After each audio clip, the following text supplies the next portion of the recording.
If you just joined us, this is The Press. We're reaching you live from KAFTAN's television studio here in the nation's capital, Abuja. And I'll go straight to analyzing the stories that I read out to you earlier. We have Richard Oriri. He is a journalist. He'll help us to analyze on the stories. It's good to have you on the show. It's my pleasure. Good morning. I'm not sure I've even seen you this. Happy New Year. No, you've seen more than 3 times now. Oh, really? And we do talk to you on phone. Happy New Year to you again. It's my pleasure. You're welcome. Thank you. All right, our phone lines are open. You can call in to make your contributions or ask your questions. There are quite a number of interesting stories, but this one that actually let me not see the one that interests me. But let me start with retire if you are due. PSC orders DIGs and AIGs. That's how the Nation's newspaper captioned the lead story. And then you also have the same story in almost all the national dailies. And then and then you have Daily Trust says PSC orders retiring police officers to go. And a few days ago, I think it was on Monday, we also saw where the PSC denies supporting the elongation of IGP. And then I remember asking the same question to our guest yesterday. Why do you always have public officers? They always want to hold on to offices even when it is time for them to actually leave. What's the reason for this? Good morning, Nigerians. The problem we are having in this country basically is a problem of a structural decay, structural issue. And Police Service Commission is not the first of its kind in Nigeria. This is not the first time that we are seeing a public servant, when their time is due, when they say go, you will see them resisting, trying to stay put in the office. It's a kind of I can call it a cartel arrangement. So every structure now in the system, in the country, are being controlled by different kinds of cartels. Ordinarily, the moment the tenure of the IG, the Inspector General of Police, elapses, he should, from the very first day he enters into the service, he knew when he will be leaving.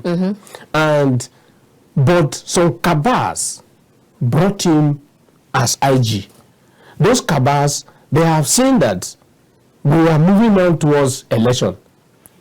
National election is just on 25th of next month of February, and there is budget for it. The fight now is not for anything else but personal gain, not in the interest of Nigerians. Now your tenure has elapsed. Why struggling to stay put in that office? You have to go for another person to take over. If he's going, IG, the AIG, DIGs, they will have to go with him because possibly him and majority of them came into the service at the same time. And as he's going, they will equally have to go for others to take over. But as I said earlier, before he became IG, certain politicians must have recommended him for President Muhammadu Buhari for the appointment. And those individuals, they are the one now fighting to ensure that his tenure is extended, to enable him be in charge of this election. And if he's to be in charge of this election, they will equally have benefit out of it. What exactly is the benefit they're waiting to have? Monetary benefit. There's budget already for this election for the police.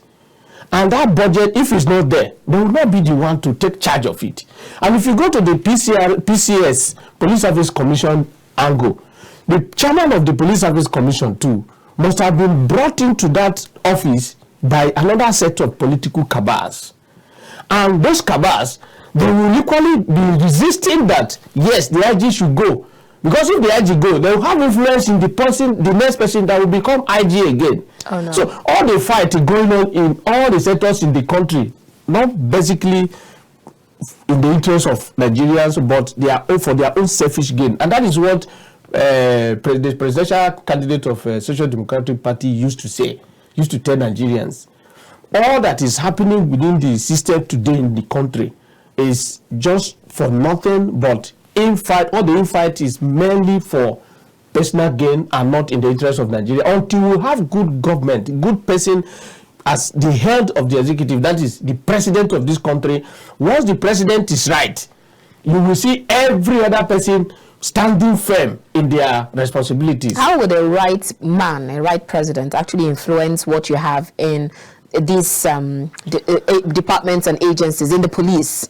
As the president of this country, you are the commander-in-chief. You are the commander-in-chief of everything, and you are the chief executive officer. Now, police service, the Nigerian police and the Police Service Commission, they are under the executive arm of government, which the president is the arrowhead, the number one person in charge of the executive department of Nigerian government is the president. Once the PCRC, you can see the fight now between Police Service Commission and the police itself, institution as a whole, fighting themselves. And the president is standing as the president of this country, who is the head of these departments, and is not saying anything. That shows that he's not in charge. He is not in charge. If the right person is there as president, there is no how you will see this nonsense going on. It won't happen. But then who actually appointed the IGP? The IGP is appointed by the president. So if he says that he should stay, then who? If he says that he should stay, the president is not the constitution.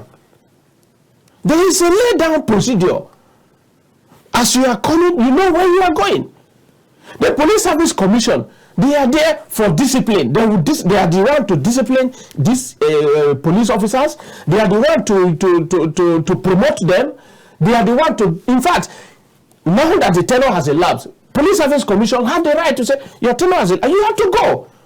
Your retirement age is due. You have to leave. It's not the president, but we are talking about institution.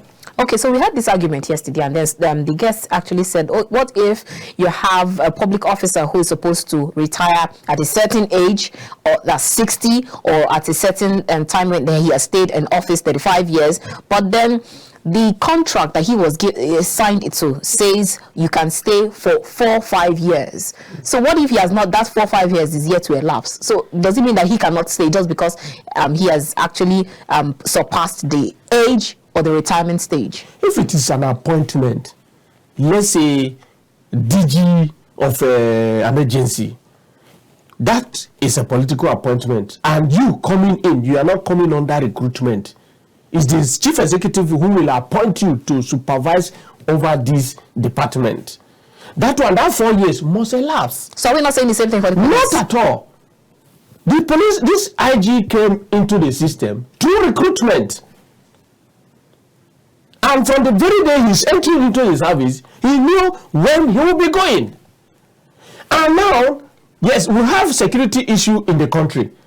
If he is doing well, security-wise, the president may come to say, please, you might even go to the National Assembly to say, let this man's tenure be extended because he is doing a very good job, especially now that we are going into election.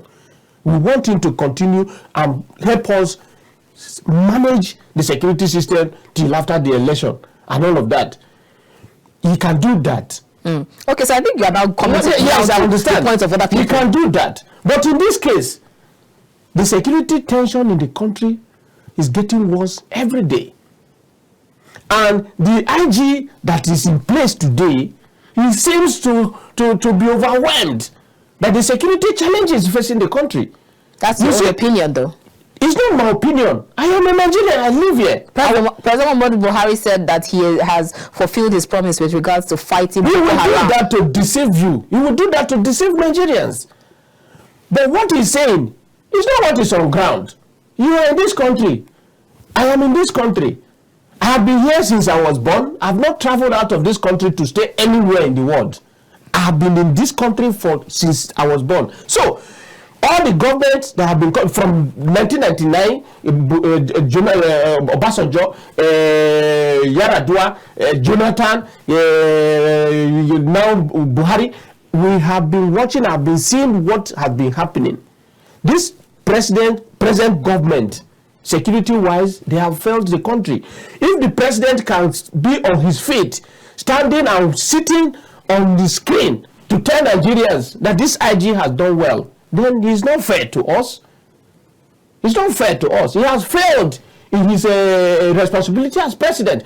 The IG is not, look at 2 days or how many days ago, a sitting local government chairman, executive chairman of a local government, theater local government in Imo State, was being slaughtered like goat, and nothing. The IG have not taken any step to prove to Nigerians that he's in charge. If it's in the other countries of the world, within 24 hours, the perpetrators of that act must have been caught. But nothing has been done. And the same thing, as we are folding our hands, discussing this, before you know it, another one will happen, and nothing will happen. And that will keep this going. If this act is being committed today, tomorrow the same act committed, and nothing, no one sees where police or any of the security agencies come to tell Nigerians that the people that have committed this crime, we have caught them, this is where they are, this is the position we are. Nobody is addressing the country. That's why you see everyone now being scared. Even majority of Nigerians will be very scared going to their villages to cast their vote, to exercise their right as citizens in this election. We actually hope that doesn't happen. So why is the IG? Why must the IG continue? Why? That is one question we should ask ourselves. Why must this IG continue if his tenure has elapsed? Why must he continue? All right. Why the extension? There is no reason for the extension. As far as I am concerned, as far as other Nigerians are concerned, there's no reason for his extension. He should go. The other ones, he has no, in fact, he doesn't even have the experience in the first place to even keep him as IG. So there are other ones, maybe the person coming to take over from him as IG now will even impress Nigerians in terms of security. But for him, he has failed. Let him go. All right, let's take other stories, because you talked about local government. Nigerian pilot says constitution amendment, no to local government autonomy.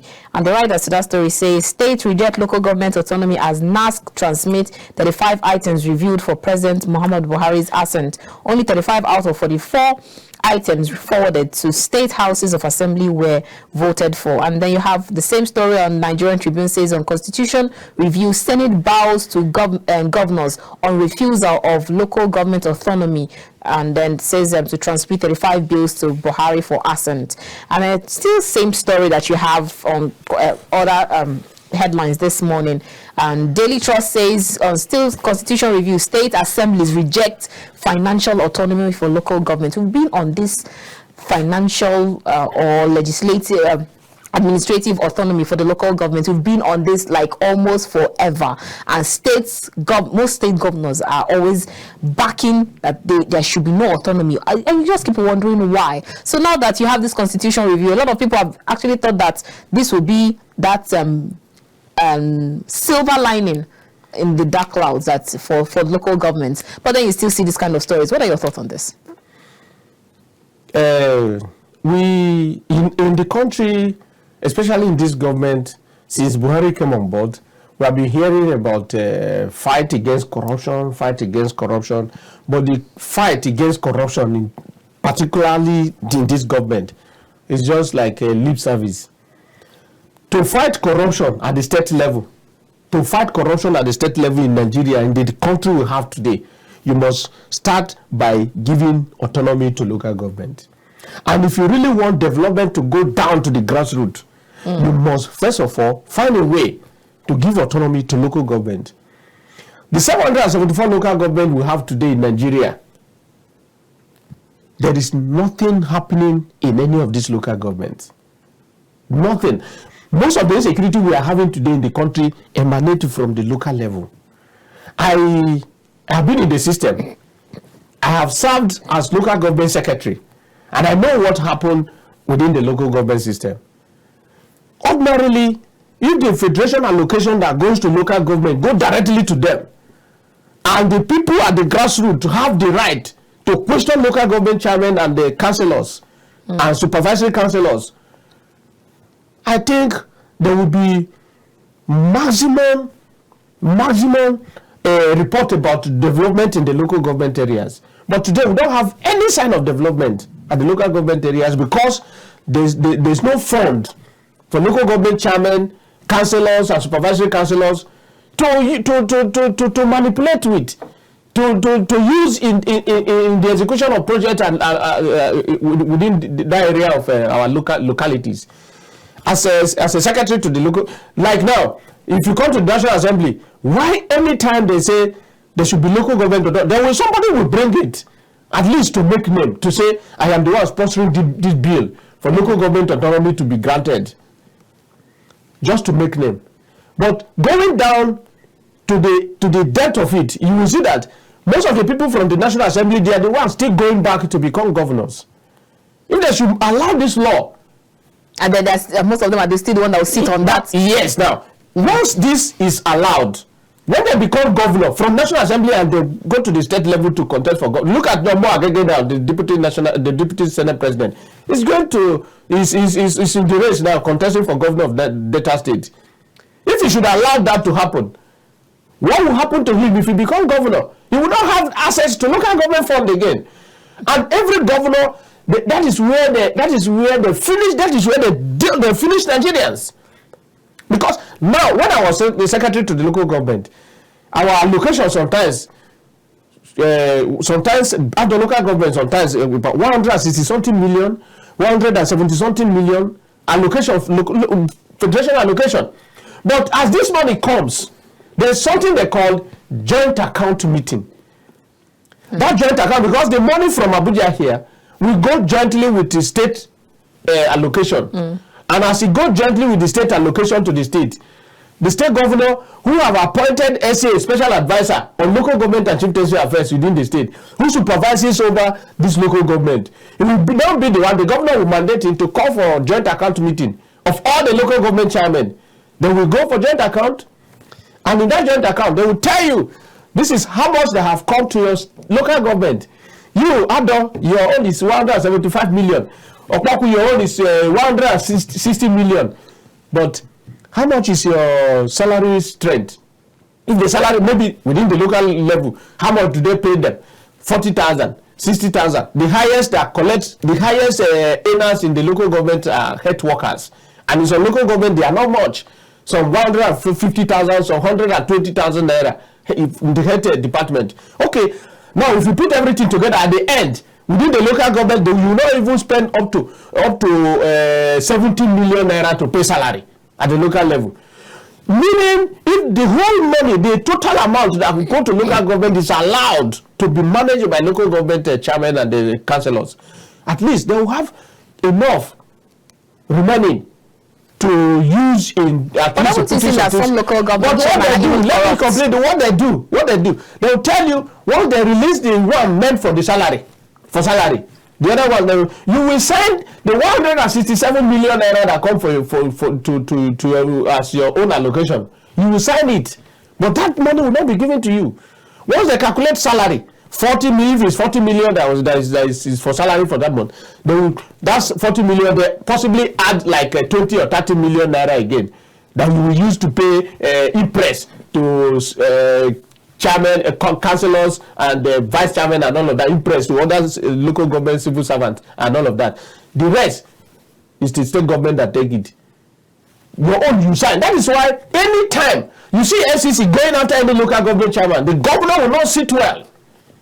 Governors will go all out. But to ensure that they bring them are you out actually of the exonerating the local government chairman? Even some of them are corrupt. They may be corrupt, but their hands are tied. Now, if you go to the state level, there's no election conducted at the local government level that is not being managed by the state governor. State government conduct local government election. It's not INEC. It's not federal INEC that conduct local government election. So they all have picked. It's the governor that have picked them to be local government chairman. So they are like a department within the state. Let's say you go and head this department. You go. That is what they have turned the local government in Nigeria to.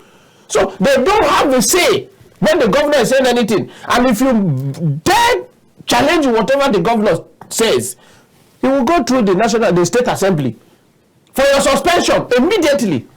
You go through the state assembly, possibly influence the councillors to write one small petition against you to the state assembly, and they will give them money to suspend you. Immediately they will sit on that petition that is against you from your local government to the state assembly, and the governor will influence the state assembly members. Immediately, state assembly will suspend you, the chairman. And you know what? For the fact that you don't want to be suspended, the best thing you do is to be quiet.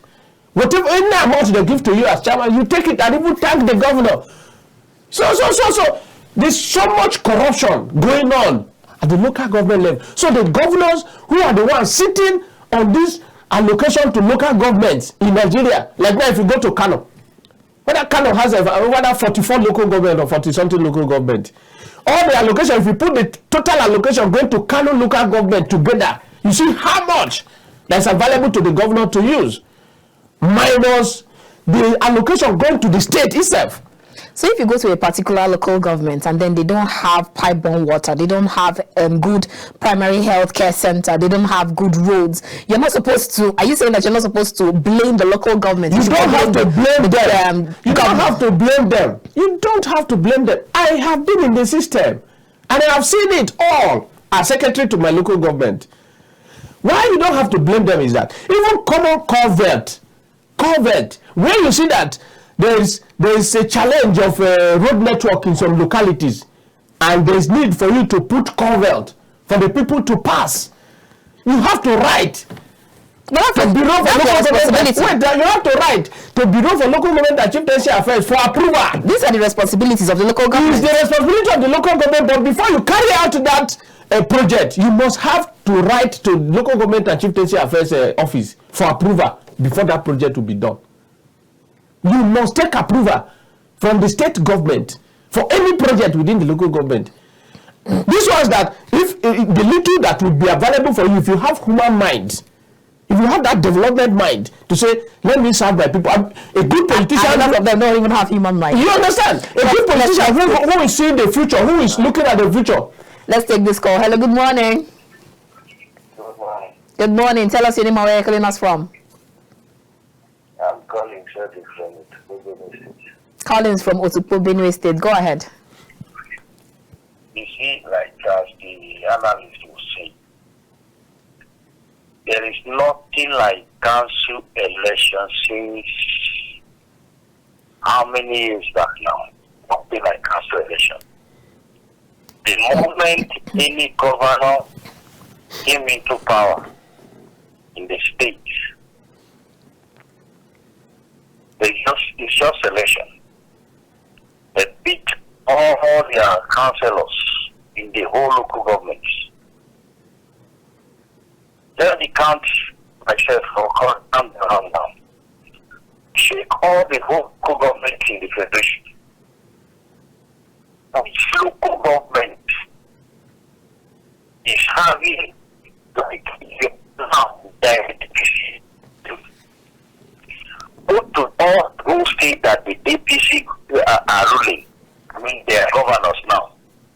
If you will have maybe a Labour Party councillor in any of the local governments, you will not. They select them even when things are going wrong, just like the analyst was saying. You can never even make a comment. The level of power drug use in Nigeria is beyond an ordinary man.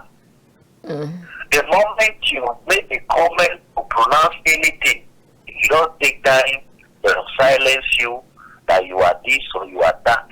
Before you know you are late. Right. So the whole system is wrong. Nothing was working on. I was like listening to somebody today. Idris Naja to somebody, Bala Mohammed, director to APC presidential candidate or something. It was like saying the Labour Party cannot win.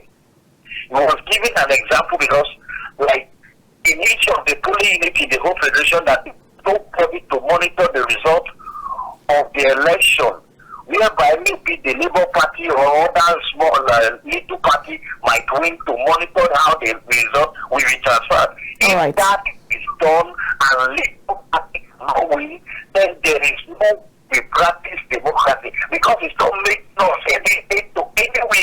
All right. Thank you so much, Collins.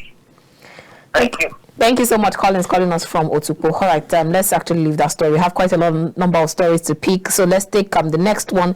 And this one is on the Nigerian pilot. Says APC blames renewed killings in Benue on livestock volunteer guard. I remember seeing a particular headline, I think it was earlier this week, that also talks about this same story, and then you have the Benue state government blaming the federal government, and that they're not coming to their rescue in terms of securing the state. And then you just begin to wonder, what are your thoughts on this? This question is so tough in the sense that it's about security. It's about security. But in a nutshell, anything concerning security, what should be done, the first step to take is to use diplomatic approach. Not everything about security that use force. But the issue in Benue is about force. How so? Force. The force that they are applying in the execution of this the execution of this grazing law in the state, the force that they are applying, I think that is where we normally experience this retaliation issue from the herdsmen. Now, as a security operative, you are expected to apply wisdom in what you do. At least first, the first thing that should be in your mind is how to bring peace, how to make peace. Now there is a crisis in the state between herders and farmers. You coming in as a security operative, you are coming in as a third party, which ordinarily should be a mediator. This person should not be given a kind of a protection that the other person will see that you are siding this person against this person. But in the case of Benue, the livestock guards, they are coming out clearly to show that they are only siding the farmers. Who are these livestock guards? The livestock guards are we call them community volunteer guards. The one established by the state government recently. Was it May or June last year, 2022? Now, the renewed killing, from the information I gathered, the responsibility of the livestock guards, if they see any cow roaming around, either aimlessly or being guided by either any of these Fulani people, what they do is to arrest both the person carrying the cows around and the entire cow. What is the purpose for that? Have they actually giving them grazing? They say there's a law against open grazing in the state. So if they see you grazing openly, yes, they will have to arrest you. Oh, and your cow. But this renewed crisis now in Benue, from the information gathered, I was told, intelligence report shows that some of these lifeguards operatives, when they see these Fulani men on the street with their cows grazing, and the moment they sight them, those small boys guiding the cows, they will run away and leave their cows. And instead of you taking all the cows, arresting all the cows and take them to government, for the owners to come for bail or whatever means that we use to get their cows back, some of them will go ahead shooting the cows. Like this other one that happened the other time. They said they shot over 70 or how many cows dead. And no Fulani, every Fulani man value their cow because that is their source of living. That's the truth. So are you saying they're coming for reprisal attack? Yes. And they don't play. It happened in my ward. Ekle political district in Ado, where Iyoma Unyene Odoke area, the Fulani people came for a reprisal attack. Because that one it was one Alhaji that was killed by about 2 or 3 young boys. The Alhaji, they went to snatch his bike. They succeeded in taking the bike, but later still killed the Alhaji. Oh, wow. You understand? Let's quickly take this call before you continue that story. Hello, good morning. Okay, I think we lost him. Later killed the Alhaji. The community said they know the people that commit the crime. The community brought these 3 young boys that committed this crime and handed over to government. They even took them all the way to Makurdi. But still, the Fulani people prepared and came for the present attack. They killed over 120-something people. For one Almost for one crime. So if you kill their cow, they take cows so important, even more than human being to them, because it gives them food. So the moment you have seen the anger, but I think that's wrong for you to say that the particular person takes the life of a cow more important than the life of humans. They like their cow. That's where they feed from. Okay. If you have related with Fulani people, you know that Fulani, they like their cow. All right, let's take this call. Hello, good morning. Is it Collins from Otupo? I want to. Okay, you have less than 1 minute. Go ahead, very quickly. Let's just be frank to each other now. You, as a Benue indigenous, our main work is farming. Benue is known as a farming state. That is why I called from this nation. If it were their purpose that maybe they are making, I'll take you, I'll be covering, and we'll be speaking. Then you watch what these cows are doing over. Could you believe the Fulani man was starting what that was last week? Almost about a hectare of beef that they are still harvesting. He pushed the whole cows into this place and they are eating and he was standing watching them. Oh, wow. I was in the farm and I was alone then. They have that. It wasn't my farm anyway. They have that. But as a human being doing that, let's be sincere now. How much we buy herbicide now? How much we buy even a cup of this before you plant now? And at the end you gain nothing. Look, let's just be sincere. So many of them, when you talk to them, they say their mother is at the top. Nigeria wasn't like this before. At all. Everything is going on because we are a democracy. And I pray that if things are not done, the democracy can never excel. So many people are pushed to the wall. And in due time, they will begin to bite. As Judge, you are from Benue. You know what I'm saying. You know the peaceful taboo and the farmer are talking to you now. After your school and you are farming and somebody is there, destroying your farm, having his own livestock that he knew that he came from, he has everything from, and he's destroying your own, and he's not even from your place. Let me say here, I just speak out. Thank you so much. Thank you so much. The caller spoke very well, and what he said, 70% true. When we were growing up, we grew up meeting Fulani people in our communities. But those Fulani men that we met in those days, they are not the ones on ground now. Majority of these Fulani people, like the attitude he explained now, they have that attitude. The current Fulani that we have around, they have that attitude. So are you saying that they've been infiltrated? They have been infiltrated. Most of them now you see around, they are not Nigerian Fulanis. Okay, so what exactly will be the issue is that what I meant by the other, like, it's not you going directly to kill the cows, you will equally bring other problems.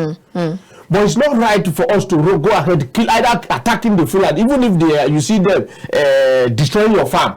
You don't go by attacking. You use your wisdom. You know already the kind of human being they are.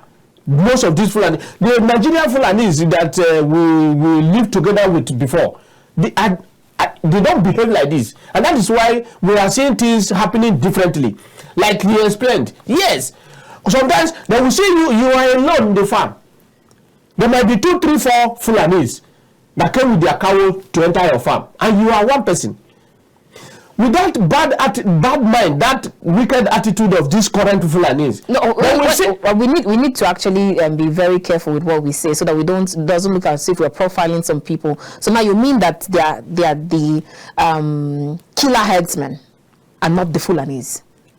So it's not like the Fulanis are bad, because I know that I have encountered a lot. It's not that the Fulanis are bad, not at all. Not that the Fulanis so are bad. So you have the killer headsmen. Yes, which majority of them, they are even the one involved in this kidnapping. They are not Nigerians. But how to fish them out of the original Nigerian Fulanis is the problem. Where do they come from is another question. How do they get entry into this country is a very big question that we need to ask. And that's why each time I talk about this infiltration of our country by foreigners, I talk about possibly making a way for Nigeria to at least come up with a policy, as in possibly fencing especially the northern areas of this country. If we cannot fence the entire country, if you go to the western side, we have so much rivers there that no human being can use leg to cross from the other country to Nigeria. But in the north, it's very easy for anybody to come from any other country to this country, and nobody knows how they enter. So even our immigrations, they are not. The current Fulanis carrying out this act, they are not Nigerian Fulanis. It's not only in Benue. If you go to Enugu, they are doing the same thing. If you go to a place like Abia State, they are doing the same thing. Go to Kogi State here, it's the same thing. Even in Nasarawa, the majority of them, from the moment they cross into this North Central, the first point of their capture is Nasarawa. Okay, so since let's. And from Nasarawa now they will split into Benue State. Just so we can leave these stories now. What is this lasting solution to this? Since you're on ground now, it means that don't allow your cows to eat up on other people's property. And at the other end, if it happens, you don't have to kill the person. You don't have to go with force. Okay, we have to apply wisdom. If the owner of the cow succeeded in running away, and you have the cows around, you have that, it's your right to arrest those cows and take them. Because those cows are even expensive. They're very expensive. You can sell one for 350, 400,000 naira. That's also money too. So yes, you can arrest the entire cow and take them before government. There's a law for it, and there's a provision that if your cow is arrested like that, what you do, you go to government. There's a fine you pay for each cow, and the cow will be released to you. And by the time you pay that fine, you will not want to do it again.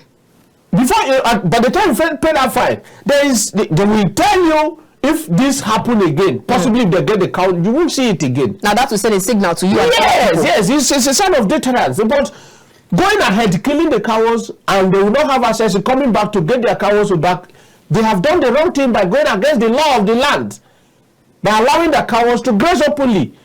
But going to attack and killing cows or possibly attacking the Fulanis. Yes, most of this, like about 4 days ago, I called my local government chairman to tell him, in our farmland, one small boy was sleeping in his room, and somebody went and shot him. That was Saturday night to Sunday. Somebody shot the boy dead in the room. And the shoe of the person that committed that crime, the shoe, it's a Fulani shoe. This rubber shoe that they use at least sometimes to patch with fire, he left it there. That crime, the entire community said it is a Fulani person that attacked the boy, and he was killed. The dead body is in the mortuary now. So they commit the crime almost everywhere. But the issue of Fulani and herdsmen in Benue and even Nasarawa, Kogi, another part of the country, is like you have a snake inside pot. If you are not careful in killing the snake inside the pot, the snake will bite you. Oh wow! And if you are not careful, you will break the pot. All right. So we have to apply wisdom, diplomacy. not force, not I war. quite agree. And then another thing is, I have so many Fulani friends. They are very good people. They are good But then when you have... but the infiltrators are the one causing us these problems now.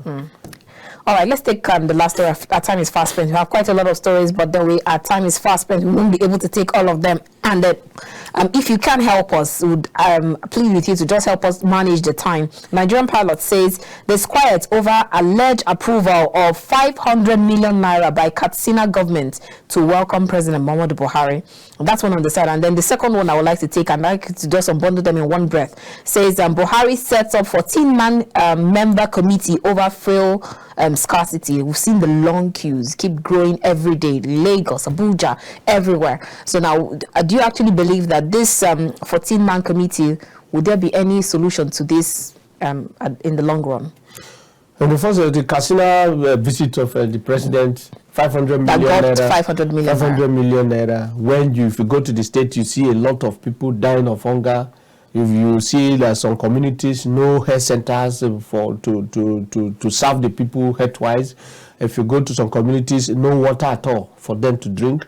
And one governor will send to either the state assembly for approval of 500 million naira just to welcome the president. What is the president taking to the state? Why will you spend 500 million naira just for a jamboree visit? It's nonsense. It's not ideal at all. And that is not, I pray that they refuse to approve it. It's not right.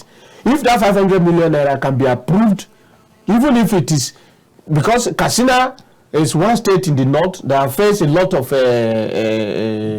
herdsmen attack and all this insecurity of a thing, displacing farmers from their localities.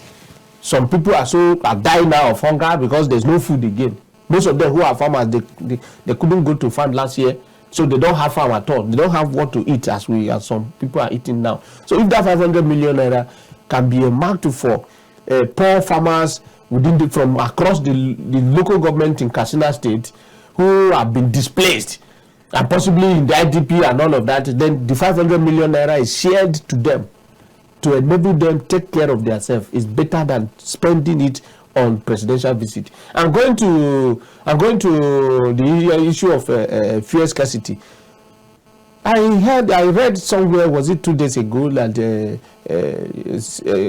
finance minister said in the next how many months or so, the fuel price per liter will go to up to 800,000. It was the market as I said, so if they remove fuel scarcity, 800 naira per liter. 800 naira per liter. And then you have Chief Mele Kyari says they're like to buy 400. In the whole country today, in the whole country now, it's only Abuja that you buy fuel less than 200. 175, 182, 190 something. It's only in Abuja that you buy fuel less than 200 naira. Going to Benue State, they sell for 340 naira. If you go to Anambra, like Oka, the other day one of my friends said he bought for 410 naira. In my village now, we buy 1 liter of fuel, and that one in the black market, 1 liter of fuel for 600 naira. 1 liter in my village. Currently, a liter of fuel goes for 600 naira.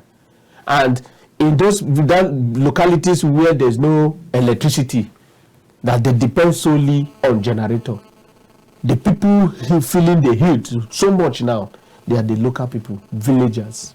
Because since the government cannot give you electricity, you struggle, sell your cassava, sell your water yam, then gather the money to buy generator, at least to feel like people who are in the city. Now you don't have fuel available. The fuel scarcity is caused by government. Fuel subsidy, all of us know that it's a scam. Serious scam. They are doing this now for Nigerians to say, instead of removing the fuel subsidy, if you remove the fuel subsidy, we will suffer. That is the strategy they are putting in place now. As they are removing it gradually and the price is increasing on daily basis, Nigerians will now come up to say, please, government, don't remove fuel subsidy. I think that is what the cartels are doing. That's the same thing the guests that came here yesterday. That is what the cartels are doing. Don't remove fuel subsidy so that at least they will still be buying fuel for 150, 160, 170 or 180 something naira. Then if you remove the fuel subsidy now, price will not be the same. But then you have the Every finance filling minister station, says they will every filling- definitely remove it. It will be if it's removed and the corruption in it is killed, then it will be good for all of us. But even if the subsidy is removed, the corruption inside NNPC will not be killed. The problem will still persist, and that is the challenge. So now, if fuel subsidy is removed, every filling station, filling station have right to put price the way they want. Like your filling station now, you can sell for 5 naira. My filling station I can sell for 200 naira. The price, no one, even government cannot control the price anymore. So this is why they are doing all of this for Nigerians to come up to say, please don't remove fuel subsidy. But they are criminals. All right. Thank you so much, Richard Oriri. Our time is fast spent. Thank you so much for your time with us. It's been a wonderful time having this talk with you. It's my pleasure.